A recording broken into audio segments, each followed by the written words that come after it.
Good morning. Welcome to the Bond Sunday morning services. Thank you so much for being a part of it. I absolutely appreciate it. I am Jesse Lee Peterson. If you'd like to get involved, and you can, live as it is happening, you can call 1-800-411-BOND, 1-800-411-2663. You can also email us, radio@bond, church@bondinfo.org. Doug is going to kill me about that. He said, make sure you read it this time so you don't get them. Church@bondinfo.org. You can email us and put your name in town, your emails. And good morning to you guys.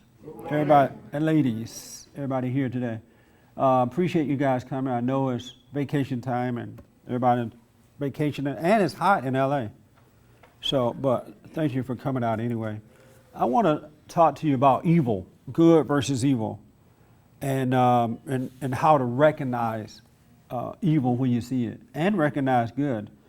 And the reason I want to talk about this is because I think a lot of people don't recognize evil when they see it. They call evil good and good evil. And God said, woe unto the man or the woman who call good evil and evil good. Everybody know by now that Michael Jackson expired, right? Yes.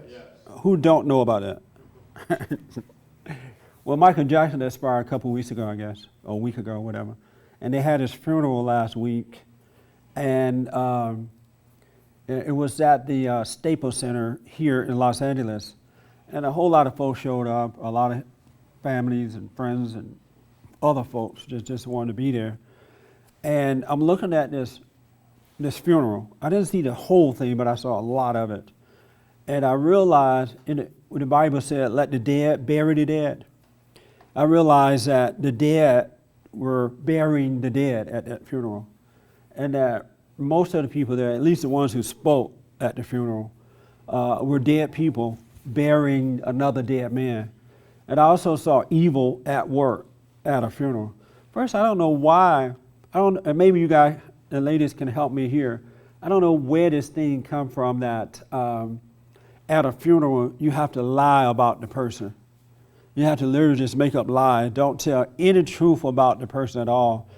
And I've talked to a few people about it already. And they said, well, at a funeral, you're not supposed to tell any negative.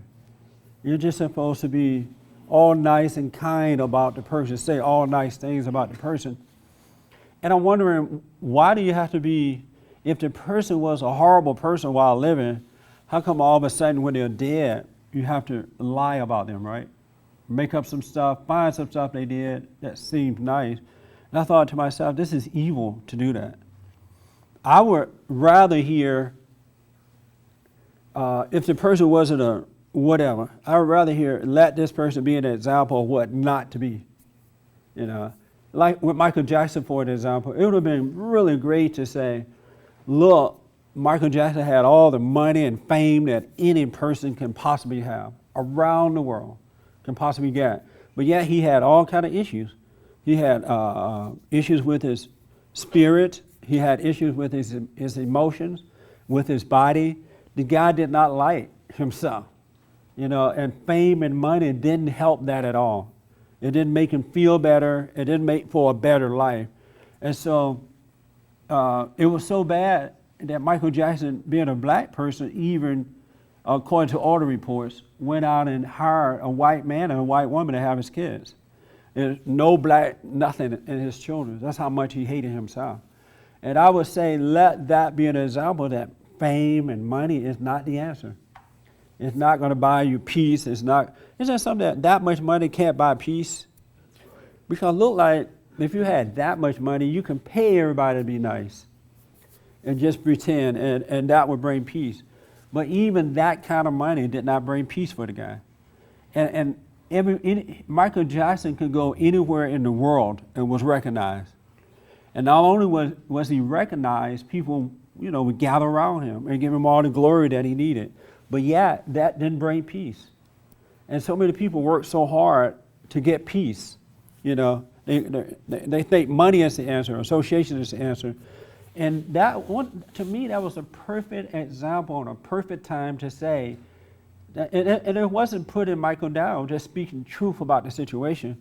because it's the truth that set us free. It's the truth that allowed us to find the peace that we're looking for. But I didn't hear one person say that, not one.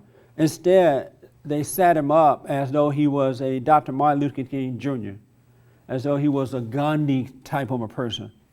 They tried to make him better than the white Elvis. Everybody remember Elvis? Yeah. Okay. They tried to make him be even above Elvis. So it was like in the face of white people, now we have a black hero too. We have a black king. And the liars went up there, people like Al Sharpton, and said that Michael Jackson wasn't weird, but it was the things he had to deal with that were weird. And that was a lie. Michael Jackson was weird, and the things he had to deal with were weird. And I'm thinking, how? And then people applauded, yeah, praise the Lord, yeah, brother, you're right. And I'm thinking, this is evil at work. But some people saw it as evil. At least the white people saw it as evil. The black people saw it as good. And not all blacks, of course, but they saw it as good. And I'm thinking, now this is a good example of evil. These people have the stage to the world. And instead of being honest and putting out good that will unite, they put out more lies that divided us rather than bringing us together. And the people are blind too, that they can't really see what's going on. They can't recognize evil. And so we gotta, our theme this year is to endure. And we got a part of enduring is to really be able to recognize and see evil. You have Sheila Jackson Lee going up and saying that the Congress is debating a resolution now to make Michael Jackson, to cause him to be appreciated and celebrated every year. They want to put Michael Jackson's stamp, face on a stamp. They're taking an evil situation and creating a good situation, what looked like a good. And just think of the message that they're sending down to the next generation of people who don't know. This is evil. This is absolute evil. When you get up and lie, God forbid that you guys live longer than me, and the Bible goes to God, I have to do my funeral. If I haven't done right, don't lie about me in my death. Just tell the truth. It's not going to turn me around from hell if that's where I'm going. So you might well say, this guy, he was an awful person. Don't lie. Try to help. And it's the truth that you need to start telling. And now, some of you may disagree with me on this, and I want to hear back from you if you do. If you disagree that you should tell the truth about the person at a funeral, or should you go emotional and just lie on the person and say how wonderful they are. Another example of that, another thing that spoke to my heart about what was happening is that the Bible says that, and I'll read that in a minute. You can turn to Ecclesiastes chapter 9, and I'm going to have probably Dolores read it. The Bible says that man's heart is wicked until death. He said that we have an evil heart, and that is so true. Every man and every woman has a wicked heart, an evil heart. And it's the hardest thing in the world to point out. It is hard to recognize, it's hard to accept, because in the fallen state, everybody wants to think that they have a good heart, that the heart is good. But our hearts are evil, our hearts are wicked. And wickedness is like taking over. It's like ruling the world right now. And it's so prevalent in America. I've never seen it so prevalent before. And I know that other generations of people probably say, well, I've never seen it too, because it seemed to be getting worse. And it seemed to be accepted. And I think because people don't recognize it, I think because of the emotion of that come with it, people don't recognize it. I was counseling with a couple on one day, I think it's Friday or Saturday. And the wife and the husband came in, and the wife sat down and she gave me this long story about how bad her husband is and how awful he is and the things that he has done and what she believes about him. And she had a lot of emotions in it. And then she gave me evidence of it happening, right? And it was so emotional, you can almost believe it. It just seemed so real because the story was so filled with emotion. And then, I told the husband, just be quiet. I want to hear from one at a time. And when I got to the husband, it was a totally different story. 90% of what she was saying was not true. It did not happen at all. And the reason I know it didn't happen because he told his side of the story. And then I asked her, well, where is your evidence that what you're saying is true about your husband? No, first I asked, well, is he lying about what he said? She said, well, no, he's not lying. Well, I don't think he's lying. I said, well, are you lying? She said, no, I'm not lying. So I said, well, where is your evidence that what you're saying is true? It was all made up in her mind, and his reaction to, it looked like everything he did went along with what she was thinking. You know what I mean? You know how you can think something and it's not true, and then you can look at the person and it look like it is true? Anybody ever done that? Yeah. You guys haven't lived until you live that way. You haven't paid attention to your mind. Your mind, your heart, the wickedness of your heart can give you images of what you think and make you think that the images are real. How do you stop that, though? I'm sorry? How do you stop that, though? Very good question, and I'll answer that in a minute. How do you stop that? But do you know what I'm talking about, though? Yeah. Yeah. Give me an example in your life of what I'm talking about. Because this is the evilness of the heart that God is talking about. Man's heart is evil. And you don't recognize that your heart is evil, so you listen to these evil things, which you think it seems good, but it's evil. Go ahead. Give me just an example of it. Something that anybody can relate to. I don't know if I have a specific example that I can think of right now, but I mean... But you know what I'm talking about. Yeah. Yeah. How many people know what I'm talking about? Because you see it in yourself. You see that in yourself. Well, this lady could not give me, but she treated her husband as though it were real. And at the end of the session, she finally realized that this stuff was just made up in her mind. And if he just looked at her in the way that she was thinking, she would think that it was real, that what she had made up in her mind was real. I think I can give you an example. Okay. So, like this morning, I was talking to my dad, and like I've been having a lot of issues with my dad recently. Yes. And it's just like things that used to be real, I still think are real. Yeah. You know what I mean? Yeah. Very good thing. So it's like the things that your dad used to do, it looked like he's still doing them at times because his actions still seem to be the same. Correct. Or his words are the same in some way. Right. So you think that it's the same thing. That's a perfect example. Absolutely example. And you want to know how do you stop that so that you can see that this person has changed. And even though he may be saying the same thing or doing the same thing, it's not the same thing. Right. I love it. I can't answer that right now, but it is a perfect, how many people can relate to that? It's like being married and your husband or wife have changed, but you're still mad at them, so it looked like they're doing the same thing. But they're not. And then how do you prove yourself that you're not to a person who is living or operating from the wickedness of their mind, of their heart? Every heart is wicked, I'm telling you. And I don't know if you get over this wicked heart or not, but I'll tell you in a minute what to do about it. But this is what's going on in the world today, is that every man and every woman's heart is wicked. But they don't see their hearts as being wicked, they see it as being good. They think just because they get up and lie at a funeral, that is coming from a good heart. It is coming from a wicked heart. A lie like that is a wicked heart. That's not good. It's not, just because you can get up and say some sweet things about a dead person. It's no wonder Christ said, let the dead bury the dead. And you can make someone cry because you said a nice thing about a dead person, doesn't make you a good person.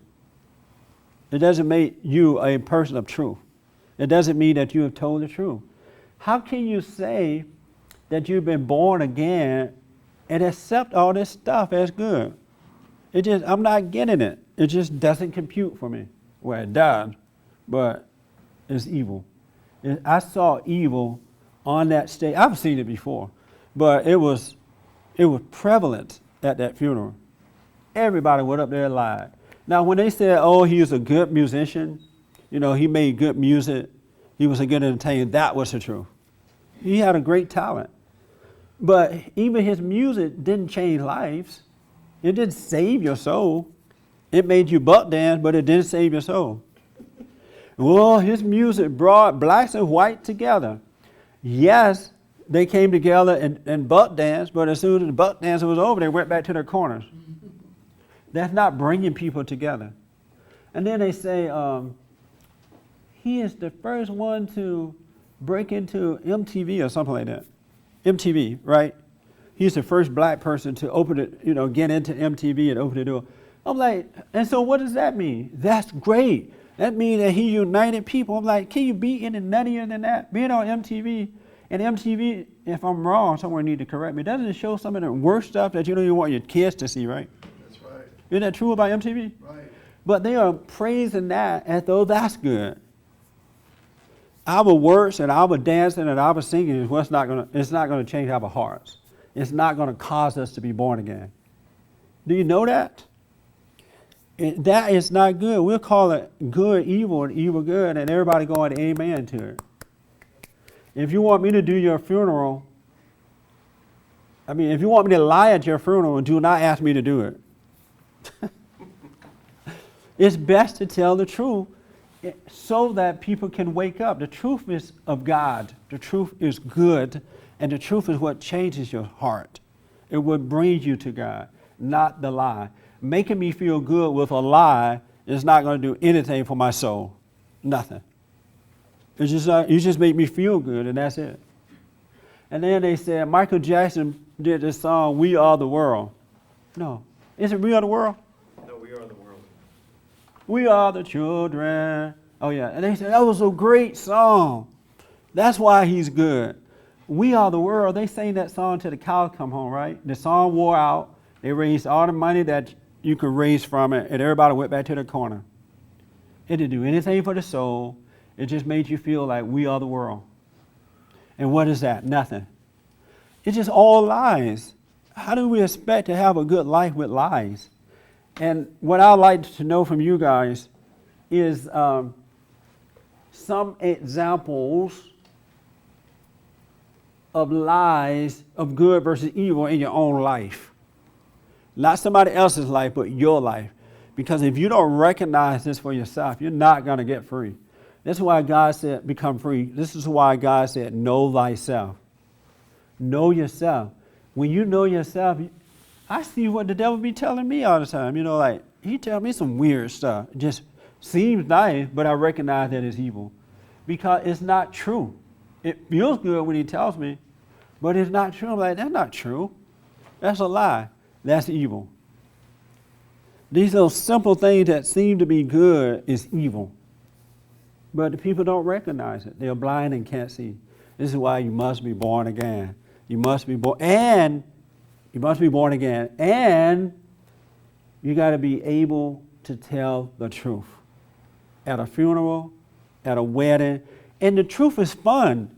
Have you noticed that at funerals and weddings, when I do them, I tell the truth, and everybody has so much fun. Have you noticed that? No? Well, wait till I do yours. I did a wedding, several weddings and funerals, and I told the truth about the person. I remember the last funeral I did, one of the bond members' mother died, and I got a chance to meet the mother and talk to her before she died. And she admitted to me that she had destroyed her marriage, that she separated her son from his dad, and that she still was angry. Even when she was sick, dying, she was still angry with her ex-husband. And that she was a mean woman. But yeah, she was a Christian woman. She went to church. She did the Bible. And you could tell she was a nice lady. She was funny. And at the funeral, that's what I talked about. I'm like, this is what you don't want to be. This sister was mean. She destroyed her husband. She destroyed her marriage. She admitted it. And so you don't want to be that way. Hopefully she had a chance to ask God to forgive her. But she admitted her wrongdoing. And she was an example of what we not want to be. But and the funeral was so much fun. Everybody laughed. The son kicked up heels, had fun. But it was the truth. But it wasn't done in a mean way. You know, it wasn't put down, degrade. It was just pure, loving truth. And you got to wake up to that. You got to understand that your mind, your heart is wicked. Every one of us. Our hearts are wicked. And if you don't watch it, if you don't see it, you think you're giving out love and you're giving out evil. You think just because a person feels good. Michael Jackson's funeral was an example of the dead burying the dead. It was but everybody thought it was so wonderful. We now have a black hero. We now have a black Elvis Presley who is better than Elvis. You know, that's what people are thinking. And now the father, Michael Jackson's dad, is out there saying that he suspects that Michael Jackson was murdered. Can you get more? And Michael Jackson wrote him out of the will. Now, maybe he's doing it to get on TV, to raise some money and all that. But that's evil. And no one should go along with this stuff. And they said that Michael Jackson's people who were close to him, they said that the reason he wore long sleeves all the time, because he had holes all over his body, his arms from different shots he was taking because he was addicted to drugs. Why can't they say that out loud and say, look, even though the guy was famous, had all the money, great talent, he still didn't know God. He lived off drugs. He stayed alive by popping one pill or something, or needle or something. Wouldn't that type of truth wake you up or make people think, or cause young people to realize, you know what am I doing? I'm trying to get what Michael has. This is why God said, don't try to be like other folks. Don't try to get what they got, because you don't know where they're getting it from or how they're getting it. But if someone had said that, young people would have paused for a moment and said, you know what, I'm trying to be like Michael. Michael wasn't happy. What am I doing wrong here? But no one would tell the truth. This is good versus evil. And we got to recognize evil. We think evil, we think the truth, well, most people think, I don't think, but most people think the truth is evil and the lie is good. You lie to your friends, you lie to your family members, you lie to one another, you lie to get a date, you lie to keep the date. You lie to stay away from the date. You just lie, lie, lie. But let me do this. I saw some hands, and what I want is examples. And this is going to be hard because the ego doesn't want you to tell the truth about your own evil. And then I want to read this one thing to show you what I'm talking about. I gave you examples of how the mind can make you believe and see things that are not real, make you make up stories that are not real, and live them out. And whatever you believe in, your physical eyes start to present that to you. And you can think that you are afraid of everybody. And you find yourself just shy and afraid of everybody. That's wickedness. Insecurity is evil. That's why perfect love casts it out, because it's of the devil. It's the nature of the devil. You got to wake up and see what's going on, folks. You got to come to the light. Yes, ma'am. Oh, I have two things. For personally, what I do is I'll think somebody's thinking something about me. Yes. And I won't ask them about it. I'll just keep it inside, and as if it's the truth. And I know that I have that side of me that's crazy, that wants to either hate you or you hate me. Yep. Keep that alive. I know I have that. And then once you believe that, you start treating that person or those people as though it's true. Yeah. You don't can't give them help a chance yourself. even to be wrong and to apologize. Yeah. Or something. But I wanted to say something else. It's my cousin, you know how you talk at funerals? Yes. Well, my cousin had a funeral for his mom, and it was a memorial service at his home. But he did the same thing that you do, and I was so shocked. It was years and years ago. Yeah. But I was so shocked his mom died of lung cancer. And he had a guy there, a friend of his, that gave a little talk about his mom in real terms. I mean, I just loved it in a way, because I'd never heard that before. There is something refreshing about the truth, especially if it's coming from a person, whether man or woman, who is of the truth. You know, their intent is not to hurt, but just to help by telling the truth. There's something so Can you imagine what would have happened if those people had gone up there and just, in love, told the truth about Michael Jackson and said, this is what you don't want to be. Fame cannot bring peace. You know, fame cannot bring happiness. This man never got over his traumas from his father and mother. You know, can you imagine the impact that could have had on the world? Because now some people would have still become angry about it because they love lies.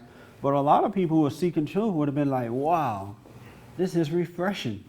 We don't hear that we used to hear this before when I was growing up. He loved his mom, and he has a good life today. And he tells the truth to people.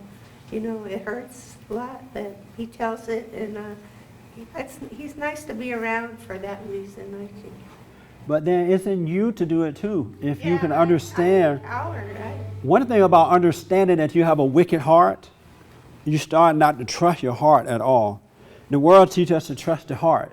Don't you hear that a lot? Oh, no, trust the heart. Go with your heart, baby. Just what is the heart in, honey? But it's not. Don't trust the heart. The heart is wicked. The heart is a lie. Yes. I did want to say, you know, I said in some meeting about black women being mean and stuff, but they're pretty honest.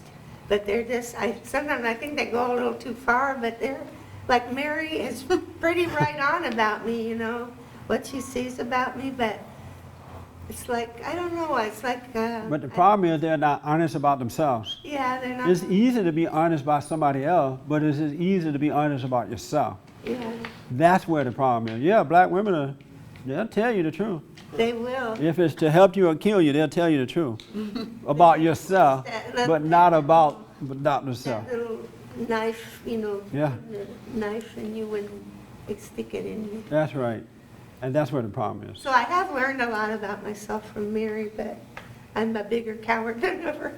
You're a big coward? Coward about, you know, speaking up to her. And Yeah. I used to speak up to people all the time. I don't speak up anymore hardly. Yeah. Well, that's unfortunate. Yeah. And the only thing I can say is just suffer. I know. Just suffer and die. Then we'll have a funeral and we'll lie about you. We'll say Susan wasn't a coward. she would speak up. Every time Mary got on her, she spoke up. Susan was wonderful, not a coward. And everybody will share some tears. We'll have some chicken and collard greens and go home and just get fed off the lie we told. This is why we're losing in the world, because the world is of lies. Yes, John. Did you have your hand there? Yeah, a couple of things. For instance, if I would have to, for instance, let's assume my dad died, or better yet, my mom died, okay? And everybody's gathered right there at the graveside, a whole bunch of people around.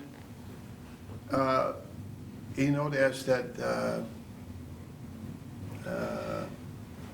I don't know, it's hard for me to put it in words, but it would be tough for me to say that, even though you know, I know how my mom lived, and I know her issues and all this, and everybody would just get upset if I were to really speak the truth. And in other words, so it's you would be like you are compelled, you're compelled to say nice things about the people the person that is laying in that coffin right there, okay? Yeah. Yeah, it's So you would be afraid because of what the people would think, or because of your relationship with your mother, to tell the truth? more so what the people, in other words, for one, it's not expected at all. So what would you be afraid of? To be told at a funeral, it's not expected. No, but what would you be afraid of? I'd To be tell the afraid truth about your mother because of your relationship and you didn't want to hurt her? About the people, You would be afraid of their reaction toward Yes. you. I understand that. yes, Oh, okay. A lot of people lie for that reason. yes, You know, they think people are going to walk out, I guess, or get mad at them. A lot of preachers lie for that. Yes. Where the preachers don't want to offend anyone anyway because it doesn't pay. So they're not going to tell the truth. For the most part, you never really hear the whole truth or the truth that would be beneficial to everyone present here. You hardly ever hear it, maybe never. Hardly ever. I wonder, did Jesus ever do a funeral? Anybody know? No. Not Did- written that he did. He, Let the dead bury the dead. so he never did bother with the dead, huh? Wow, I love that. Well, he did. No more funerals for me. I know he brought the dead to life, brought them back from that, death to life, but I don't ever remember him getting, paid $100 to go do a funeral. Did he? Did Jesus ever do it? What's your name? Not Michael? Michael, did Jesus ever do a funeral anywhere in the Bible? He went to a funeral service? I don't think so. And two things I noticed about Jesus that he did not do. He did not do a funeral service, and at the end of a church service, he didn't open the doors up so the sinners to come down to be saved. Have you noticed that, Mary? Mary. Rue. Be Rue. He never said, well, at the end of the service, the doors of the church is open. If you heard this message, you believe this message, some come down and you shall be saved. That's not in the Bible, right? No, never did. You know what he did? He went and spoke the truth, and the people who heard the truth were saved, and he went his way. That's what he did. He didn't open up a church door so they could join, or he didn't give 20 Bible salvation classes so that they can learn how to be saved. They heard the truth, and they were born again, and he went his way, and they went their way, and they became a witness to what had happened to them. Isn't that so simple? Yep. It didn't cost anything. You didn't have to study the Bible to be saved. You didn't have to get a certificate at the end of the session that said you were saved. You just heard the truth and you were saved. That's the way it is. It's just so simple, but it's so messed up now. It's so rote. It's so something. It makes it difficult to be born again. Because you got all these guidelines now that you got to follow. You got to come down to the church and repeat after me. I believe Jesus was the Son of God. I believe Jesus died and rose again. I believe that if I believe, I shall be saved. Now I'm saved. Isn't that madness? Christ didn't do that. And we're supposed to be following the Bible. That's not in the Bible. And we have a lot of Bible people here. Is that in the Bible? No, So where did that come from? made it up. They said, After Christ. they what? That happened after Christ died and rose again, about. It kind of it happened after he died, right? But it kind of reminded me of after you die and everybody want to take your stuff. You know how the family started fighting over your stuff after you die? They all split up because they didn't get the house, they didn't get your money, they didn't get the insurance. But the devil has played a trick, a terrible, terrible, terrible trick on us. He made you see evil as good and good as evil. Yes, sir. Just to add one thing is that I noticed myself today, when Robert and I, for instance, go someplace, go to a restaurant, I many times pay for his food.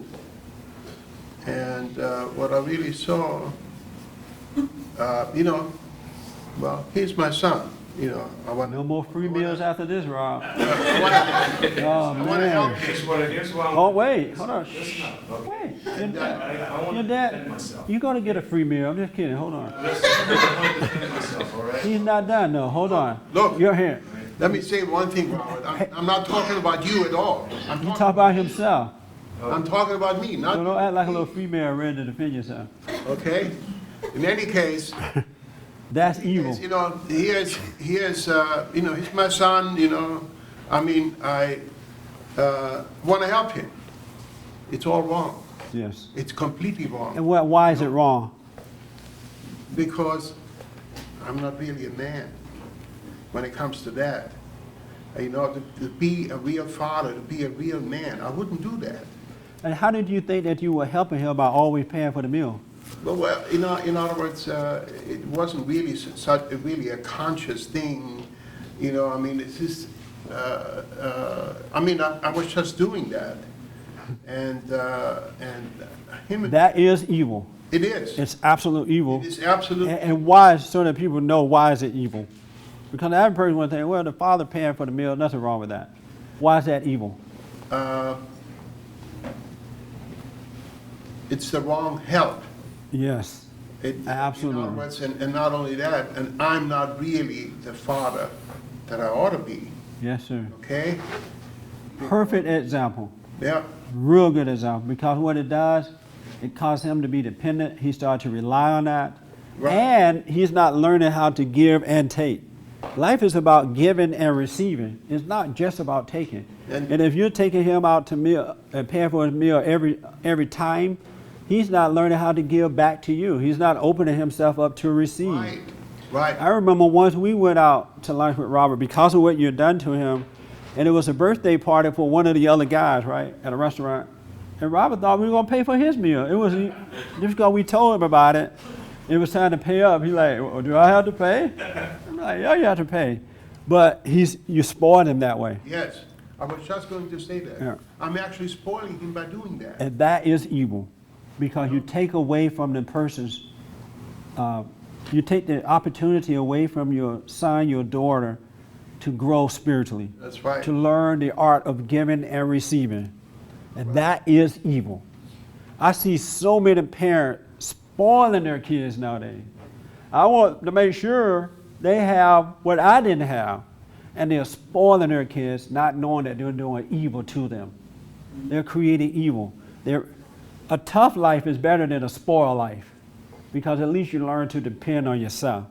But when you spoil these kids to make sure that they get more than what you had, like getting more than what you had is a big deal, then you are evil. You're passing evil onto your children. You absolutely are passing evil onto them. When you teach your kids to work while growing up, being independent, allow them to express themselves and be free, that's love. That's good. Because once they grow old, then you can be proud as a parent, father, mother. Because you have taught your child the right way. They're now independent. They're not, Robert is addicted to money because of that reason. He's so tight with money it makes your hair curl. To lose a dime is like losing his heart. Because you didn't teach him the art of giving and receiving. So every little dime you got to hold on to, he hold on to it and don't let anything else come in freely. He wasn't taught to give and take, give and receive. That's evil. Absolute evil. And when these kids grow up as adults, you don't want to be around. You're sick of them. Because you got to take care of them, you got to think for them, you're still feeling pain for what you've done. It's awful. So you're right, that's a good example. But that's how the evil heart works. And it makes you think you're doing something good because it's your child.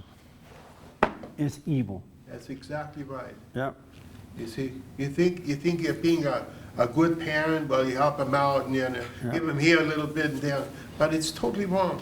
Totally wrong. It's best to teach them rather than constantly give it to them. Yes. Tell them how to do it or let them struggle through. I have one of my granddaughters. I don't hear from her until she wants money. I know her call now. So I finally said to her, you know what? You only call when you want money. You're never going to have a good relationship with me like that.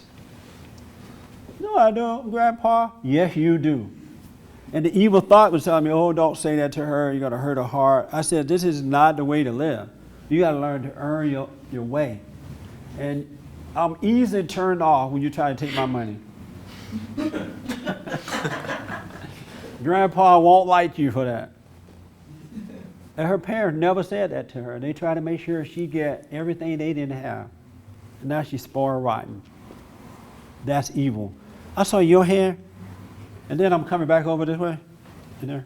Oh, I don't have a comment about what's going on right now. I was going to comment about the Michael Jackson thing. Oh, So, forget it. okay. Thank you. Yes, ma'am. I have a question. I understand your point with children. However, is it always necessary to, let's see, everybody has something different to give. And so if I'm taking my child to dinner, for instance, and I paid because whatever reason, and that child may give in a different way. Isn't that still teaching that child to give? That child may cook, you know, at another time, or that child may buy something else for me. They may not buy that, you know, give that meal. We may go out to lunch once a month or something. And for the first 6 months, maybe I'm the one that's giving. For 6 months, never do that. But there's other reasons. What my question is, there are other ways to give. Right. Is that right? Yes. Okay, so just because I pay for lunch, you know, once a month, doesn't mean that that child is not giving. It's okay to teach that child to give in other ways. That child may be taking another one of the children out to lunch. You know, it may be more than one child, or they're taking grandma out to lunch, or they're... Well, I'm not going to take anybody to lunch for 6 months and pay. I'm a eventually say, hey, we're going to lunch, but you're paying this time.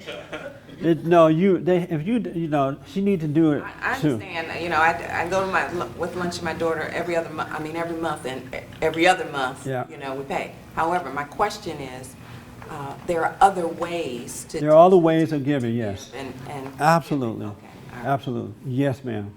But they need to learn it in all ways. In all ways. Always. Not just one way. And it's not common sense to pay for the meal 6 months in a row, every other week or whatever. It's nice that she knows let's say she's not working. She getting money sometimes. She can save up for it. Mm-hmm. Or maybe if she can't afford to go out that month, make her pay for it. I mean, make a meal. Say, okay, you stay home today, you make the meal. You got to teach your kids. See, when you are putting out, you're leaving yourself empty so something else can come in to fulfill that. It's a planting and receiving kind of a thing. And a lot of parents are not doing that with their kids now. And with other people too, like with his son. He should make his son pay. Sometimes at least. Or go to lunch by yourself. Isn't that right, Rob? You wanted to defend yourself. What do you want to say? Okay, here's what I'm gonna say. I've completely changed in that department, okay? What department? Completely changed. Oh, you've been paying for the lunch too? I've been paying, absolutely, like last weekend, okay? I took them out to, let's see, these restaurants. I paid for, you know, the lunches and dinner and Yeah. stuff at Sizzler and stuff. I've completely changed in that.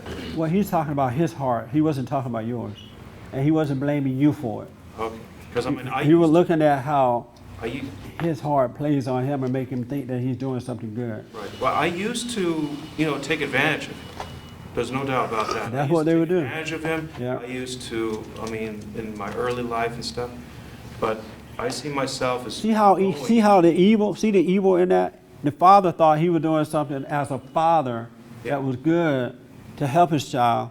But because what he was doing was evil in the way that he was doing it, he taught his son to be evil by setting him up, so now he taking advantage of him. Yep. He couldn't help but take advantage. And that's what kids do to parents. When you do that kind of stuff to them, you make them take advantage of you. You absolutely make them. And then that's evil. There's nothing good about that. But at the time, it seemed, I'm a parent, I have the money, it seemed like the right thing to do. Yep. But you set them up to become evil too. Isn't that like amazing? But the world said, oh, parents are supposed to do that. Why do you let your kids suffer? I want to let my child suffer. Yes, you do. God let us suffer. If we don't have any food, he just sit there and drink his cafe mocha with Jesus and make you go around and beg somebody else for their food or steal it. And he just sitting there looking at you drinking his cafe mocha. He let you suffer until you finally say, hey, I'm going to go and earn it. And you go knock on somebody's door and say, I am hungry. Can I take your trash out for a piece of bread?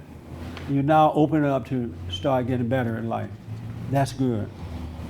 Let me take this young man here. Yes, sir. A lot of times when parents do that to their kids, they kind of stunt their growth. And they're actually teaching. Not kind of, they absolutely do. They're teaching that kid not to think Yes. anymore. They get Yeah. to a certain point and they stop thinking. And also, the kid that person that does come from the bottom, he usually goes way further than his parents anyway. Every time. That's why if you notice with a lot of people who are millionaires, who are wealthy people, you listen to their story, Sturries, they worked hard. They started from the bottom with nothing, and they worked very hard. A lot of times they don't even have degrees. It's just that they had to suffer through it, and it made them get to where they wanted to go. That's love. That's not evil. Your parent is doing you a favor, really, when they don't give to you. They're really they're showing you love, even if that's not their intent. But they're doing you a favor by making you struggle. I can't believe the time is up, and I got to really answer that question about how do you stop this? Yes. Uh-huh. I was gonna say, I think that, parents know when they're doing this stuff to their kids, because if you've got a kid that is not selfish and a decent kid, they're gonna say, Mom, let me do it this time, whatever. But parents know when their kids don't offer. What I wanted to do today, though, is just talk to people out there and you about the evil. Can you see the evil in your own heart? I don't really want to point at somebody else because you're operating in evil in so many ways and don't even know it. And I want you to know what it is. I want you to be able to recognize it so that when you do see it out there, because you can recognize it within yourself, it protects you from it. You don't go along with it. Because the worst thing you could do is go along with a lie because you're going along with evil. And so, can you tell me? Yeah, I was getting. Yeah, we only have 10 minutes. What I was gonna say is that I've seen when people offer things to me, I can definitely see that. If you pull it away, somebody gives you something and you pull it away, you can definitely see you kind of have a need for it. Your story's not clear. Give me an example of what you mean. An example. I can't think of an example right now, but I can relate to what you're saying about parents doing stuff for their kids and then their kids getting spoiled and being selfish. Yes. I can relate to that. Yes. Okay. So you see that yourself like that? I don't see myself like that. You see everybody else. I can see myself the temptation to do that to my kid. Oh, but you don't do it. What do you mean I don't do it? You've not spoiled your son. I mean, I have. I see that. Oh, I thought you said you saw the temptation to do it, but you have not done it. Yeah, I've stopped. Oh, but you did spoil them. Yeah. That's evil. Yeah. Yeah. And then once you spoil them and then you try to stop, then they go insane. The kids are ready to beat you up because you have set them up. You introduced them to evil. Let me take this young lady. I don't know how you question. I don't know how You can't question it if you're about to make the... I get real caught up in my head, real easy, analyzing things and stuff. Oh, okay, so you can't question it. I don't, I'm just. Is it good to question if you're doing good or evil? I think so. You think so? And what do you mean by you think so? Why do you think it may be good? Because I guess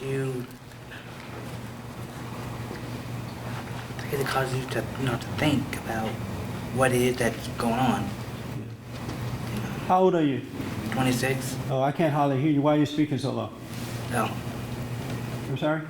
Are you shy? No? Oh, okay. I can't hardly hear you. No, I said I think it just causes you to think about what it is that you're doing, that you're saying. Oh, okay. I like what you said, Sharon. I got something to read about that. It stuck with me when you said it. Yes, ma'am. I try to deal with it. If I have to think about it, then it's not right. Because if it's right, I'll do it automatically. Oh, If I okay. have to think about it, I try to do that with a lot of things. If I think about it, then I need to go the opposite way. You didn't leave it alone. Yes, ma'am. That's a good way.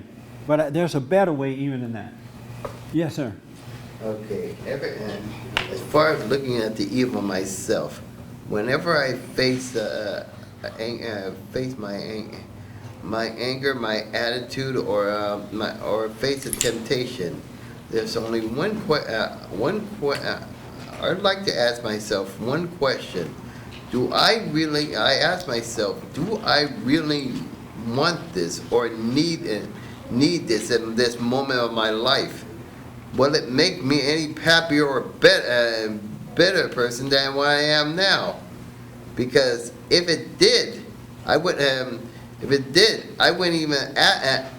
even bother thinking about it. I guess that again, when I look at Michael Jackson's death, the only thing that really shocked me was his age. We're both 50, yet he had more resources than I'll ever to live on a good long life than I'll ever I have. can't get into that right now because I'm running out of time, and I just really want to stay on this good evil thing That's what and how we need to see it in That's what I ourselves. try to say in a nutshell. I always ask myself. Well, that's a big nutshell. Yeah. No, I'm kidding. In a nutshell, I always ask myself, do I really want, if I face any situations or issues in my life, I keep watching and ask myself, Right. do I really need this in my life? I'm gonna make it a little easier than that. We have 3 minutes left. Yes, sir. Did you have your hand right now? I did. You know, I've learned that there's an old saying that you don't want to give people fish, you want to teach them how to fish. You really need to learn that. Yeah, you can't even give them the fishing pole and then teach them how to fish. That's right. You even got to tell them how to get the fishing pole. You don't even want to give them anything. You would know that. You don't want to give a single thing to. You would know that better than anybody. Better than anybody. Let me give you some examples of evil because I'm running out of time here. I can't read my own writing.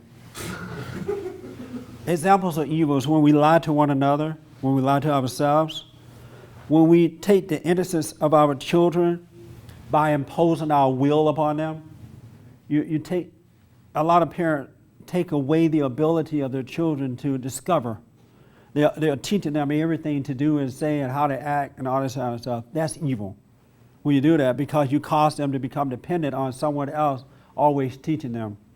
And I'm rushing, so forgive me for that. I wrote this down. What am I? Oh, I heard a sad story the other day. And I've seen this happen as a black man. I've seen this happen in the black communities all my life. When you are 5, 6, 7, 8, 9, 10, 11, 12, 13, 14, 15, 16, 17, 18, 19, 20, your mother tell you that you're going to be a preacher. And they said, boy, one day you're going to be a preacher. And then they start shoving the Bible down your throat. And they start praising you for saying little nice things, convincing you that you're going to be a preacher. That is evil. Can you imagine doing that to a child? A child is so subject, so innocent, and so subject to the parent. And you tell that child at 5 and 6 years old that you're going to be a preacher. You've just taken away what God will have them to do because they're going to believe you.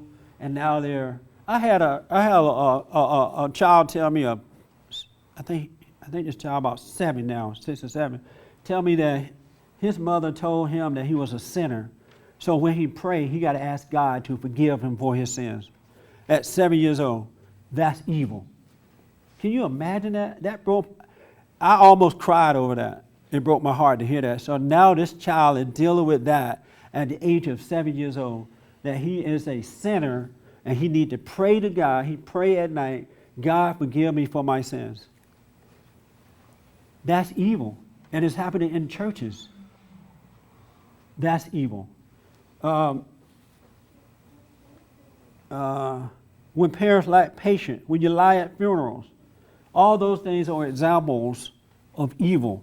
But then there are many, many more because the devil is always working overtime through your evil heart to make you see and believe and act out things that are not true. How do you stop it?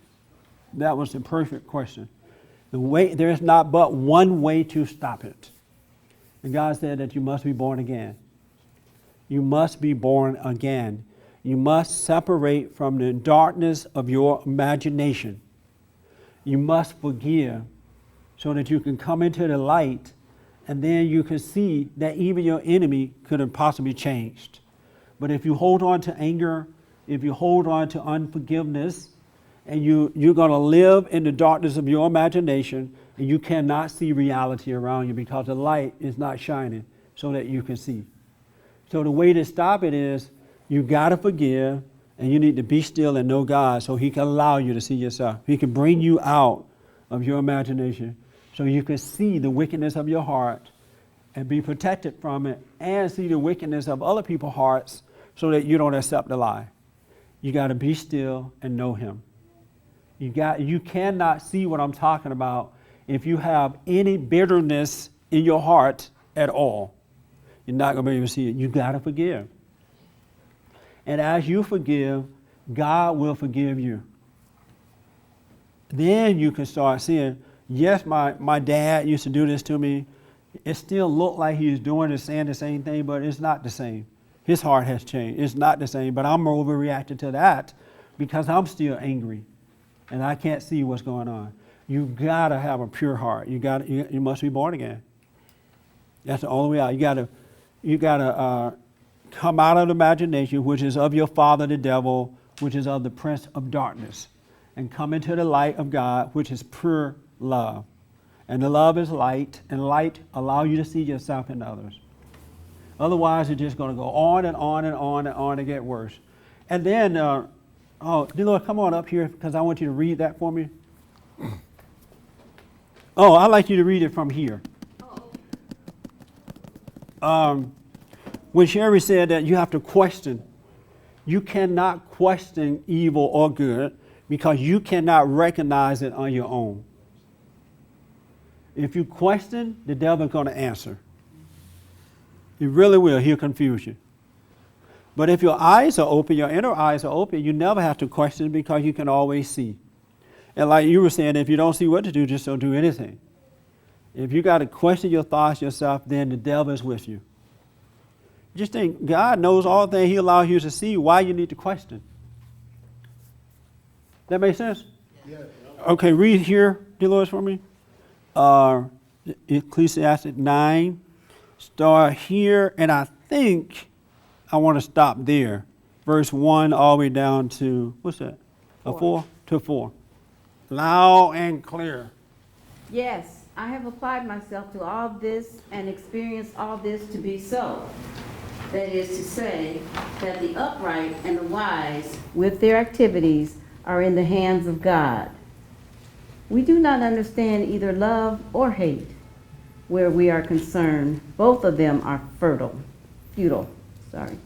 And for all of us is reserved a common fate, for the upright and for the wicked, for the good and for the bad, whether we are virtually pure or not, whether we offer sacrifice or not, it is the same for the good and for the sinner, for someone who takes a vow as for someone who fears to do so. This is another evil among those occurring under the sun, that there should be the same fate for everyone. The human heart, however, is full of wickedness. Folly lurks in our hearts throughout our lives until we end among the dead. But there is hope for someone still linked to the rest of the living. Better be a live dog than a dead lion. Thank you. You cannot judge good or evil. You have to see good or evil as God has presented it to you. Our hearts are wicked. You can't trust the heart. And it's best to be alive so you can yet have a chance to come into the light than to be a dead, tough guy. All right? I'm sorry I can't take any more hand, but you got to drop your anger. You must forgive so that you can be born again. We need a new nature. Thank you for tuning in, and I appreciate it. Thank you guys very much. For more information or to purchase a copy of this show, visit us on the web at www.bondinfo.org or call 1-800-411-BOND.